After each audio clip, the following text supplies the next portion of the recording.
locked inside a small elevator with your biggest crush. Meanwhile, the AC stops working and it gets so hot that you both take off your shirts. Sounds like a dream. Well, this actually happened to me, and here's how. I was in school when my enemy Alexa made fun of me. She said, "I'm going on a date this weekend, and you? Netflix and chill with your dad?" Oh, stop it, Alexa. If I wanted a boyfriend, I could get one easily. Ha! Not in your wildest dreams. Guys just don't think that you are attractive. I wanted to prove her wrong, so I secretly went to my teacher and said, "Mr. Flanders, I know this sounds weird, but I really want to work with Jordan. Can you team us up on the next project?" That's cute, and sure, I'll let you two write an essay together. It was awesome. Jordan and I met up in the library for our team project. Maybe I wasn't the prettiest girl, but I had a secret weapon, because I was absolutely shameless. I said, "So, do you have a crush on any girl in our class?" "Oh, I don't have time for dating. I only focus on school and my soccer career." "Wow, I heard you almost made the national team. Have you ever had any groupies?" "Well, girls often come into the locker room looking to have some fun, but I think it's super annoying." That's when I undid the top button of my blouse and asked, "Have you ever dated a brunette?" "You mean like yourself?" "Yes, and now tell me, do you find me attractive?" Oh, stop, and let's go back to work. Oh my god, I needed a better plan to seduce him. So I lured him into my dad's mansion.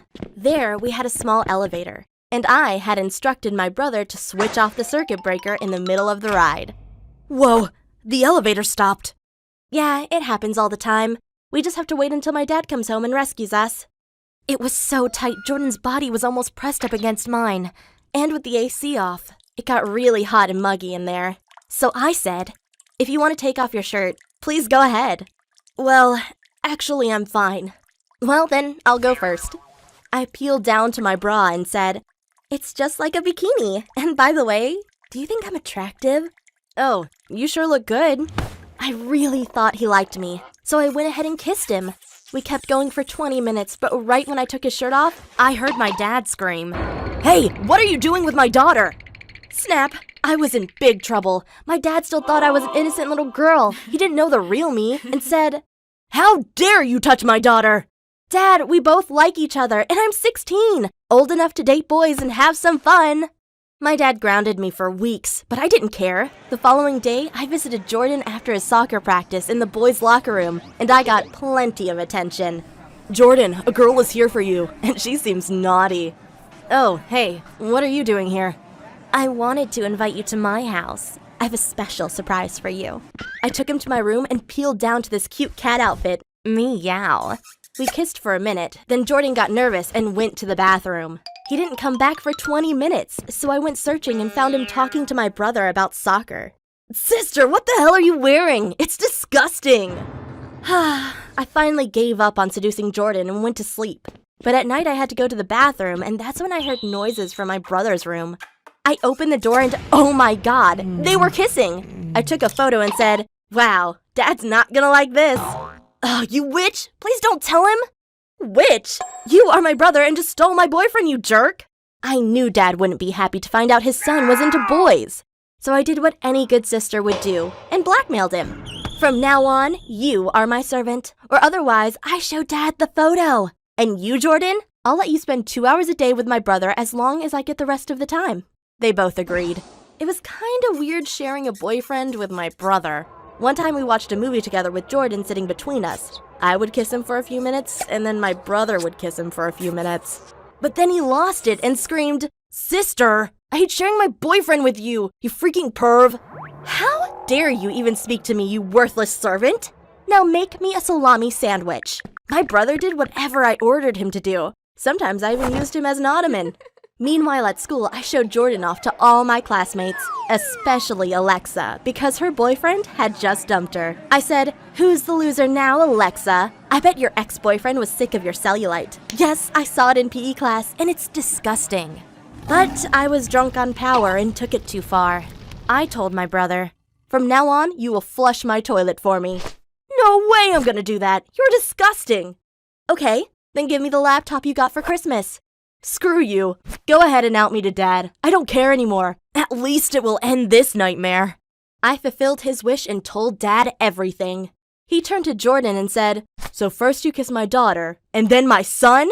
"I'm sorry, sir, but I never wanted to kiss your daughter. She's an evil monster and forced herself on me. Your son is the one I really love." "Well, it is what it is. Sounds like my daughter will be the one making all the grandchildren in this family." "Wait, what?" Hey, my name is Adrian, and I'm from a very poor country called Moldova. One day, I was walking to school when I saw a girl begging on the street. I felt bad for her. She looked the same age as me, so I gave her my school lunch. Her face was covered in dirt, but I could tell that she was beautiful.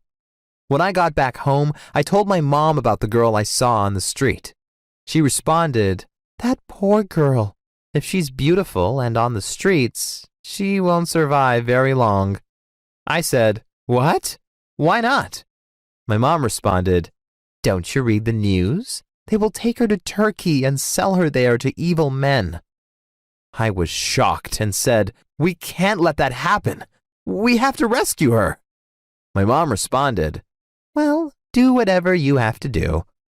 So the next day, I went searching for the girl. And after a few hours, I found her laying on the ground. She was crumbling out of pain, and I asked her, "Hey, is everything okay?" She responded, "My stomach, it hurts." And I said, "Don't worry, my mother can give you some medicine if you want." I could tell she didn't quite trust me, but she also didn't resist when I pulled her up and brought her to my home. There, my mother gave her some painkillers and sent her to take a shower.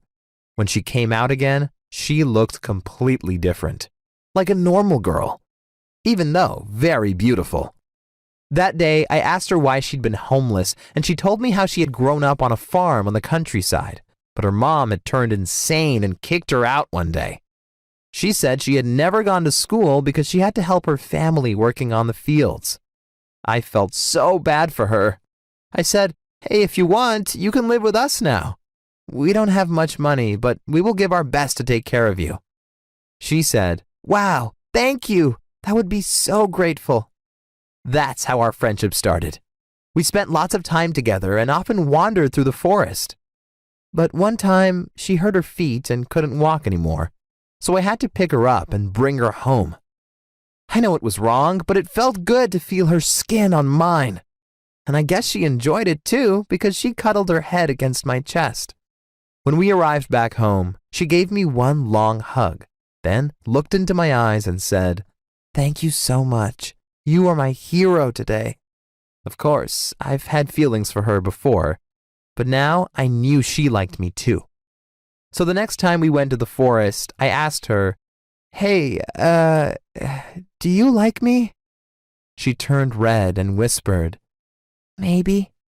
I had no idea what that meant and said, "Oh, it's okay if you don't like me. Don't worry." But she responded, "No, I do like you."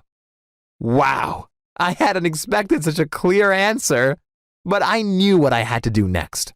I gently pulled her towards me and slowly kissed her.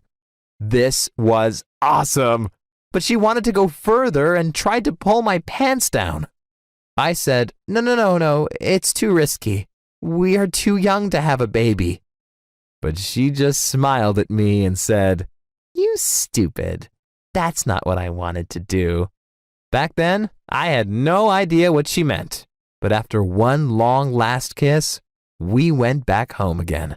And since that day, we have been a happy couple.